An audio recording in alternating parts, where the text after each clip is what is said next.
semuanya, kami akan membahas 3 perspektif penting dalam ilmu psikologi. Yang pertama ada psikodinamika, yang kedua ada humanistik, dan yang ketiga ada psikologi Islam. Saya Farihazatul Agnia dan ini rekan saya. Saya Suci Wahdatul Afiyah. Kami berdua akan menggali bagaimana ketiga perspektif ini memandang manusia, kesehatan mental, serta penerapannya. Tugas video ini disajikan untuk memenuhi tugas mata kuliah pengantar psikologi dengan dosen pengampu Ibu Esti Hayu Purnamaningsih, Magister Sains. Baik, untuk latar belakang, ada pengertian psikologi. Psikologi adalah ilmu yang mempelajari tentang perilaku dan proses mental manusia. Kesehatan mental manusia bisa dipengaruhi oleh pengalaman hidup, lingkungan, dan kondisi internal yang berbeda pada setiap orang. Karena sifat manusia yang kompleks, banyak teori psikologi yang berkembang. Ada yang menyoroti konflik batin dan masa lalu seperti Freud, ada yang menekankan potensi positif seperti Maslow, dan ada yang melihat dari sisi spiritual manusia seperti psikologi Islam. Untuk yang pertama itu ada perspektif psikodinamika. Perspektif ini dikemukakan oleh Sigmund Freud yang menekankan bahwa perilaku manusia itu dipengaruhi oleh alam bawah sadar, terutama dalam konflik id, ego, dan superego. Untuk id sendiri itu adalah dorongan primitif, ego adalah pengatur realita, superego itu adalah suara moral. Konflik ini menimbulkan kecemasan, sehingga manusia menggunakan mekanisme pertahanan diri seperti represi, penyangkalan, proyeksi, dan rasionalisasi.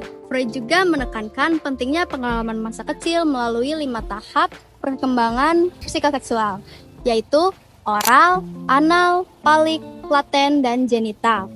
Psikodinamika memiliki kelebihan yaitu menjelaskan pentingnya masa kecil, alam bawah sadar, dan perilaku yang sulit dipahami, serta memiliki kekurangan sulit dibuktikan secara ilmiah, terlalu berfokus pada seksualitas, dan terlalu banyak berbasis pada studi kasus.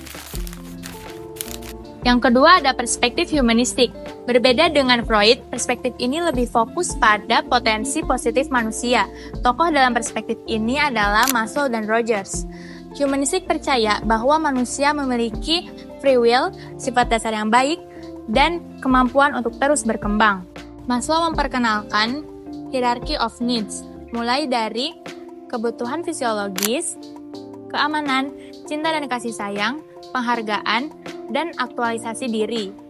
Rogers menekankan konsep fully functioning person, yaitu orang yang terbuka terhadap pengalaman hidup di masa kini, kreatif, percaya diri, dan bebas mengekspresikan diri. Contoh pengaplikasiannya adalah seperti orang tua yang memberikan kasih sayang kepada anaknya tanpa syarat, guru sebagai fasilitator, dan dosen yang memberikan ruang kepada mahasiswa untuk berpendapat. Humanistik memiliki kelebihan untuk berfokus pada potensi positif dan bermanfaat dalam psikoterapi serta pendidikan, dan memiliki kekurangan sulit diukur, cenderung terlalu optimis, serta kurang cocok untuk kasus psikologis yang berat. Yang ketiga ada perspektif psikologi Islam. Psikologi Islam memandang manusia sebagai makhluk jasmani, nafsiyah, dan rohani. Berbeda dengan psikologi Barat, perspektif ini menekankan hubungan manusia dengan Allah serta nilai secara moral. Untuk konsep pentingnya meliputi ainas, jiwa, al-qalbu, hati, akal, dan ruh, yaitu unsur ilahiyah.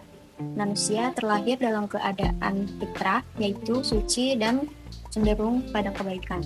Tujuan utamanya adalah tazkiyatun nafs, yaitu penyucian jiwa agar manusia kembali kepada fitrahnya. Psikologi Islam memiliki kelebihannya yaitu holistik, bernilai moral, bersumber dari Al-Quran dan hadis, serta memiliki kekurangan sulit dibuktikan secara ilmiah, perkembangan akademiknya masih terbatas, dan banyak metode yang bersifat kualitatif. Selanjutnya ada perbandingan dari 3 perspektif antara psikodinamika, humanistik, dan psikologi Islam. Untuk psikodinamika lebih fokus pada konflik bawah sadar dan pengalaman masa kecil. Dalam perspektif ini terdapat kelebihan dan kekurangan.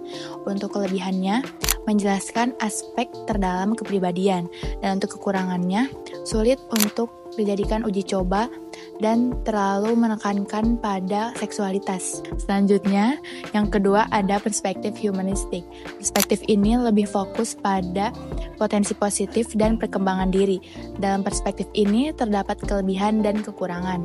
Untuk kelebihannya lebih optimis dan memotivasi, sedangkan kekurangannya terlalu subjektif. Nah, yang terakhir ada psikologi Islam. Dalam perspektif ini lebih fokus pada keseimbangan fisik, psikis, dan spiritual. Dalam perspektif ini juga terdapat kelebihan dan kekurangan.